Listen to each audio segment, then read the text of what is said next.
शिंदोळी आहे. त्या शिंदोळी गावामध्ये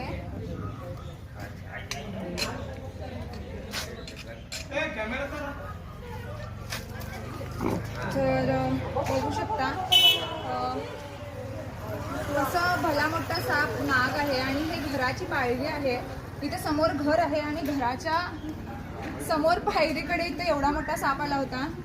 तर पोरं वगैरे बाहेर येतात, छोटी पोरं, आणि कोण पण असं घरातून बाहेर वगैरे येते आणि फरशीच्या खाली इथं साप होता. तर चुकून आमचं पाय वगैरे जाऊ शकते. थोडी काळजी घेणं सुद्धा गरजेचं आहे. असं घरं आहे तिकडे सगळी, किती छोटी पोरं आहेत बघा तुम्ही. आणि असं फरशीच्या खाली येऊन बसला होता. चुकून बाहेर वगैरे येताना आम्ही चुकून पाय ठेवू शकतो त्याच्यावरती. तर शिंदोळी गावामध्ये हा ना, गंगाधर नगर 5th क्रॉस. अच्छा, तर गंगाधर नगर 5th क्रॉस मध्ये असा हा साप होता. पहिला ट्राय केला तेव्हा तो फरची सुद्धा, म्हणजे एकटा असले तर किती प्रॉब्लेम होते बघा पकडायला सुद्धा. ती फरची आहे, वरती आतमध्ये गेला होता, ती जड पण आहे. आणि वरती काढल्यानंतर मग तो साप मिळाला. ह्याच्या खाली बसला होता.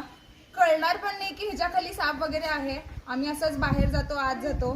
तर काळजी घेणं आणि बघून, कुठलीही कामं बघून केलेलं खूप चांगली गोष्ट, म्हणजे खूप चांगलं असते. आम्हाला माहिती नसते, आम्ही साप न बघता खरं तर घाबरतो. म्हणजे न बघितल्यावर आम्ही घाबरतो, न बघता घाबरायला पाहिजे असं